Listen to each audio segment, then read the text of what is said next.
আমরা 1 বিঘা জমি আবাদ করি তাহলে শুকিয়ে আমরা 1.5 লাখ টাকার মধ্যে বিক্রি করে পাবো। আর যদি আমরা কাঁচা বেশি একটু কম হবে এবং ম্যাক্সিমাম 20,000-25,000 টাকা খরচ হয়, তাতে অন্য অন্য শস্যের জায়গায় অনেক আমাদের পোষাচ্ছে অন্য অন্য আবাদের চায়। আমরা কি এটাকে ছাড়বো না কখনো। দর্শক আসসালামু আলাইকুম, সবাইকে প্রীতি ও শুভেচ্ছা। দর্শক, আমি এই মুহূর্তে অবস্থান করছি গাইবান্ধা জেলার সাদুল্লাপুর উপজেলার প্রত্যন্ত একটি গ্রামে। দর্শক, আজকে আমরা এমন একজন মানুষের কথা তুলে ধরব, ইনি বংশপরায়ণভাবে হলুদ চাষ করে অনেক ভালো আছেন। আমাদের অনেক কৃষক এবং গৃহস্থ ভাইয়েরা অনেক কৃষি কাজ করে, কিন্তু সেই রকম কৃষিতে ভালো দাম না পাওয়ার ফলে লস করে থাকে। আমরা তার কাছে আজকে জানবো যে কোনো কৃষক বা উদ্যোক্তা ভাই এই হলুদ চাষ করে কতটা লাভবান হতে পারবে এবং এটা কতদিনের ফসল, কিভাবে চাষ করলে ভালো লাভবান হওয়া যায়। আমরা হলুদ চাষের বিস্তারিত তথ্য আজকের ভিডিওতে তুলে ধরব। আশা করি সম্পূর্ণ সময় আপনারা আমাদের সঙ্গেই থাকবেন। চলুন তাহলে আমরা এই হলুদ চাষের যে প্রবীণ গৃহস্থ ভাই তার সঙ্গে কথা বলি। আসুন আমার সাথে।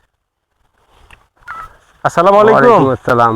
কেমন আছেন বড় ভাই? আলহামদুলিল্লাহ ভালোই আছি। আপনার হলুদগুলো এখন মরে যাচ্ছে বা হলুদ হয়ে যাচ্ছে, কিছু গাছ কেটে ফেলছেন। এখন হচ্ছে কি, এটা আগুর করে তুললে একটু ফসলও ফলান যায়, আর একটু লেট হলে পারে তাহলে একটু হয়তো পছন্দ হতে পারে। আচ্ছা, এই জন্য আপনারা গাছগুলো গাছটা কাটছি আর কিছু মানে রেখে দিচ্ছি সেটা বীজ করার জন্য। আচ্ছা, এই পাশে যেমন বীজ করার জন্য আমি এগুলারই আবাদ করে থাকি, আসতেছি, এত লস নেই। আচ্ছা ভাই, আপনার আরো কথা শুনবো, একটু সর্বপ্রথম আপনার পরিচয়টা দেন তো। আমার বাড়ি বড় সত্যের কাছে, এই মন্ডলপাড়া, আমার আহলাস দিলার রহমান মন্ডল। আচ্ছা, আপনি কত বছর থেকে হলুদ চাষ করেন? আমার বুদ্ধি পড়া মানে আমার বাবা দাদা করে আসে। এই এলাকায় তো আরো অনেক মানুষ হলুদ চাষ করে। হলুদ লস নেই, কেননা হলুদ অন্য একটা শস্য করা যায়। আমাদের পিরিয়ড সর্দি হলুদ বলি আমার এলাকায়, ওটা তো ফসল কম, আর এটা হাইব্রিড, এটাতে শতকে 3 মণ 4 মণ আসে। ধরেন 7,000 টাকা হলুদ 1 বিঘা জমি, ম্যাক্সিমাম 100 মণ, 100 মণ 120 মণ পর্যন্ত হলুদ হয়। আচ্ছা, তাহলে আমার লস কোথায়? আমি দেখতেছি এইবার আমরা 3টে জমির আবাদ করছি, 2টাতে আমি অলসতা করছিলাম, একটু 2টা একটু পছন্দ হচ্ছিল। আচ্ছা, এটাতে তো ভালো আছে। এটাই আপাতত ভালোই আছে, এটা শতকে 3 মণ 4 মণ আসবে। আচ্ছা ভাই, আমাদের অনেক গৃহস্থ মানুষ বা অনেক কৃষক ভাইয়েরা বিভিন্ন রকম কৃষি কাজ করে, দেখা যায় যে বাজারে নিয়ে যায়, ভালো দাম পায় না। তো সেক্ষেত্রে অনেক লাভ তো দূরের কথা, তার উৎপাদন খরচে ওঠে না। তো সেই ক্ষেত্রে এই হলুদটা বিঘা প্রতি খরচ কেমন? বিঘা প্রতি হবে ধরেন এবার 20,000-25,000 টাকা হবে 1 বিঘায় খরচ, বীজ কেনা থেকে শুরু করে কীটনাশক সব মিলে। 100 মণ হলুদ দিলে হয় কমের পক্ষে, ম্যাক্সিমাম 25 মণ হলুদ হবে। শুকনো হলুদ মানে কাঁচাই 100 মণ হলে 25, শুকনাই হবে 5 মণে 1 মণ হয়, শুকনাই 25 মণ হবে। 25 মণ হবে। 25 মণ হলুদের দাম ধরেন আপনি 6,000 করে 1.5 লাখ টাকা আসতেছে। অন্য তুলনাতে এটা লাভজনক এখনো অনেক আছে। তাহলে আপনি খরচ বললেন কত? 25,000, 20,000, 20 থেকে 25,000। তার মানে সুখে যদি বিক্রি করে মিনিমাম 1.5 লক্ষ টাকা বিক্রি করতে। আর আমি যদি কমের কথা বললাম, আমি যদি জমিতে বিক্রি করি, কাঁচা জমি বিক্রি করলে একটু কম হবে, তার শুকনের দামটা একটু কম হবে, তাও মনে করেন 80-90,000 টাকা হবে, বিক্রি করতে পারবেন। আচ্ছা, তাহলে আপনি কি মনে করতেছেন যে একজন গৃহস্থ মানুষ অন্য কৃষির পাশাপাশি এইটা যদি করে সে কতটা বেনিফিট হবে? হ্যাঁ, ওই রকমই হবে। উনি আরো উৎপাদন বেশি করতে পারে, আমরা তো কম করতে পারি। ওই হলুদের মধ্যে অনেক কিছু, বেগুন দেওয়া যাবে, আচ্ছা, মানে অন্য কচু দেওয়া যাবে, যাই যেটা চারপাশে ন্যাশনাল পোস্টার দেওয়া যাবে গাছ, তাতে এত লস নেই। এটা এটা এটা এটা অন্য অন্য শস্য থেকে অনেক পোষাচ্ছে। আচ্ছা, এই হলুদটা মূলত কত দিনের ফসল? 5-6 মাস, 7 মাস তুলে ফেলাই, আর বছরে তুলে একটু ক্ষতি হবে বেশি, 12 মাসের মাস তুলে ফেলে একটু ক্ষতি হয়ে যাবে বেশি, একটু আগুলি তুলে ফেলাই। এখন বলেন তো যে গাছগুলো মরে যাচ্ছে কেন? ওই এখন টান জমি, এটা তো এটা টান জমি, ওই জন্য একটু পানি ছেড়ে দেওয়া লাগতো, আমি একটু যত্ন কম করছি, এখন মরে যাচ্ছে, এখন তুলবো। প্রথম যখন আপনি এটাতে বীজ হলুদটা দিলেন, বীজ হলুদটা আপনি কি মোটাটা রোপণ করছিলেন নাকি? না, মোটা করলে ফসল বেশি হবে। আচ্ছা, গোটার মোটা গেলে ফসল বেশি হবে। আর বইটা করলে ওটাও হবে, এর তুলনা হবে না। আচ্ছা, মাটিটা কিভাবে রেডি করলেন ভাই? মাটিটা মানে আগে গোবর সার দিচ্ছি কিছুটা, দিয়ে আবার চাষ করছি, পরে যেরকম গোবর দেবে ওই রকম হলুদ হবে এই জিনিসটাই। আচ্ছা, যেরকম পরিশ্রম করে এরকম ফসল হবে। তারপর রাসায়নিক সার কি দিবেন? ধরেন DAP সার দেবো, পতাকা আরো ভালো। আচ্ছা, ওইটার সারটার দাম বেশি তো। জি, রাসায়নিক যে গোবর দিলামই, তারপরে যে পটাশ দেবো, তারপরে আবার ইউরিয়া সার কিছু হালকা দেবো। সবচেয়ে গোবর সারটা হলে বেশি দিতে হবে, বেশি প্রয়োজন। হাল চাষ কয়টা করতে হবে? তাহলে 3টে হয়তো 4টে। আচ্ছা, তারপরে এসব রাসায়নিক সার দিয়ে প্রস্তুত করলেন।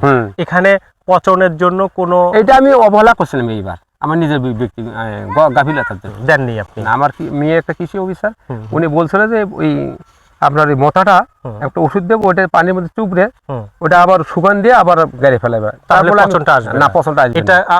ওটা আমি মূলত ভুল করছিলাম। বলছিল শোধন করার হ্যাঁ, জন্য। শোধন বীজটা করার জন্য। শোধন করলে পচনটা সাধারণত হয় না। আচ্ছা, পরবর্তীতে এখানে যে গাছটা বেড়ে উঠলো, হুম, সেচ দিতে হয়েছে না? হ্যাঁ, একটু সেচ দিছি, কয়টা কাঁঠাল সেচ জমি দিচ্ছেন আপনি? দুটা। দুইটা। নিড়ানি দিচ্ছেন কতবার? আমাদের এখন তো সহজ, এখন যে ওষুধ দিলেও নিড়ানি বন্ধ হয়ে যায়। আচ্ছা, গোড়া বেঁধে দিচ্ছেন কতবার? টমাটো 2 বার দিছি। দুইবার। দুইবার। সেই সময় কি সার দিচ্ছেন কোনো? হ্যাঁ, একটু দিছি, কি সার দিচ্ছেন তখন? যেমন ডিএবিও দিছি অল্প হালকা, হুম, আর ইউরিয়া সার একটু হালকা দিছি। যাতে গাছটা ভালোভাবে হ্যাঁ, বেড়ে হ্যাঁ, ওঠে। আচ্ছা, এরকম সার কতবার দিচ্ছেন আপনি? 3 বার দিছি। 3বার। 3 বার। আচ্ছা, গোড়া বেঁধে দিচ্ছেন কতবার? গোড়াবার দিছি, আগে চাষের সাথে একবার দিছি, গোড়াবার দিছি একবার, হুম। পরে একটু হালকা দিছি, এই 3 বার। 3বার। আচ্ছা, তাহলে 1 বিঘা জমিতে কত কেজি বীজ লাগে বা কত মন বীজ লাগে? ধরেন এখন তো মোটা গাড়লে? মোটা একটু বেশি লাগবে, হুম। 10 মণ লাগবে। 1 বিঘাতে মোটা লাগবে 10 মন। আচ্ছা, আর বই গাড়লে? বই 4 মণ 5 মণ। 4-5 মন। আচ্ছা, তাহলে আমি যদি মোটা আমার কিনতে হবে, সব কিছু আমি কৃষক দিয়ে করব, তো সেক্ষেত্রে 1 বিঘায় 33 শতকে কত টাকা খরচ হতে পারে? ধরো 20 থেকে 25। আচ্ছা, আমি 7 মাস বা 8 মাস এখানে চাষ করলাম, করার পর আমি কাঁচা হলুদটাই বিক্রি কাঁচা করব। হলে তো বিক্রি করতে কত টাকা বিক্রি করব তখন? ধরো 80-90 হাজার টাকা এখনকার বাজারে। 80-90 হাজার। এখন আচ্ছা, তুলনামূলকভাবে অন্যান্য কৃষির তুলনায় এটা লাভ অনেক কেমন? লাভ, অনেক লাভ। এখানে আমার তো খালি হলুদের আবাদি বেশি আর সিম। আচ্ছা, এটা আমার এটা পারমালিক আবাদ হয়ে গেছে হলুদটা, হলুদটা? এক পারমালিক হয়ে গেছে। আচ্ছা, এটা তো আরো অন্য জায়গায় ভালো ফসল ফলে, আচ্ছা, আর ভালো হবে, মানে পলিতে ভালো হয় আরো নাকি ভালো, লাল ভিটে জমিতে আরো ভালো, আরো ভালো আরো হয়? ভালো। আচ্ছা, এটা যে এত ফসল হয় বা এত ফলন হয়, এটা বিক্রি করতে সমস্যা হয় না? না, কে পার্টি এসে- আসে ডাসর থেকে, হ্যাঁ, হ্যাঁ। এসে আমার ভাই মনে করেন লোড দিচ্ছে, আচ্ছা, অনেক আছে লোকেরা গাড়ি মনে করেন হাজার হাজার মনে হলুদ নিয়ে যাচ্ছে। তারা কি ঢাবা। কাঁচাটা নেয় না শুকনাটা না, নেয়? শুকনটা। শুকনটা কাঁচা হলে তো হুম। পার্টি বহু আছে, অনেক এখান থেকে ব্যাপারীরা বাইরে থেকে ট্রাক ভরে নিয়ে আসে। মানে ব্যাপারীরা ঘুরতেছে হুম। আর কি, তারা নেয়ার জন্য। তারা কি জমিতে নেয় নাকি হ্যাঁ, তাদের জমিও নেয়, হাটে হলুদও নিতে হয়? নেয়, জমিও নেয়, হলুদ শুদ্ধও নেয় হুম, হুম। এবং হলুদ তুলে দিলেও নেয়, আচ্ছা, তার মানে এই ধরনের কৃষিকাজ কোনো সমস্যা আমাদের, নেই। গৃহস্থ ভাইরা করলে কোনো খুব সমস্যা নেই। আনন্দ পাবে, বিক্রি এটা- হবেই? হ্যাঁ, নিশ্চয়ই। এটা কোনো অবকাশ নেই যে একটা পরে থাকবেন, এটা তো শুকন মাল, এটা জি। স্টক মাল, 2 বছর বা 3 বছর টান যাবে, সমস্যা নেই। সমস্যা নেই না? না, এটা সমস্যা নেই। আচ্ছা, তো ঠিক আছে বড় ভাই, আপনাকে অনেক ধন্যবাদ। এই জন্য এটা আমাদের পার্মানেন্ট, এটা আমার বড় সত্তর কাছে ইউনিয়নের মধ্যে আবাদ হয় এটা খুব। আচ্ছা, তো ঠিক আছে, আপনাকে অনেক ধন্যবাদ। আপনি জমিতে কাজ করতেছেন, এই যে গাছগুলো কাটতেছেন, তারপর এগুলো উঠাবেন। আমরা প্রত্যাশা করি আপনি অন্যান্য কৃষির পাশাপাশি এই এটা হলুদ আমাদের দিয়ে- অনেকেই জানা মতো অনেকেই নিয়ে যাচ্ছে আমার কাছে হ্যাঁ, থেকে। হ্যাঁ। এবার অনেক জনে আমার বীজের কথা বলছে, আচ্ছা, এবং বাইরে থেকে বাইরে যাচ্ছে, অনেক হলুদ যাচ্ছে বাইরে, আচ্ছা, মানে তার উৎপাদন বেশি হচ্ছে, তার এটা ছাড়তেছে না। ছাড়তেছে না। জি, 4 মণ শতকে আসে, তাহলে 33 কত করে অনেক আসতেছে। বড় ব্যাপার। হ্যাঁ, আচ্ছা, কাঁচা মাল খালি যা তৈরি করে মানে তোলা, এখন ভিংসেতেই নিচ্ছে। আমার এখানকার লোক বহু বিদেশে যায়, বাইরে যায়, ভিং কিনে নিয়ে যাচ্ছে, জমি কিনে নিয়ে যাচ্ছে। আচ্ছা, ঠিক আছে, ভালো থাকবেন। আসসালামু আসসালামু আলাইকুম। আলাইকুম। দর্শক, আমরা আজকে এই বড় সাতরাগাছা গ্রামের একজন প্রবীণ গৃহস্থ ভাই, তার কাছে শুনলাম যে এই হলুদ কতটা লাভজনক। অন্যান্য কৃষিতে বেশ মোটামুটি কিন্তু রিস্ক থাকে, এই হলুদটা চাষ করলে কিন্তু তেমনটা রিস্ক নাই। আমরা তার মুখেই শুনলাম, শুধুমাত্র এটার একটু মেয়াদটা বেশি লাগে, মানে 7-8 মাস বা 9-10 মাস লাগে এই হলুদটা উঠাতে। তো আশা করি আমাদের ভিডিওটি দেখে আপনারা বুঝতে পেরেছেন যে হলুদ চাষ কতটা লাভজনক বা কিভাবে করতে হয়। এই ছিল বিস্তারিত তথ্য।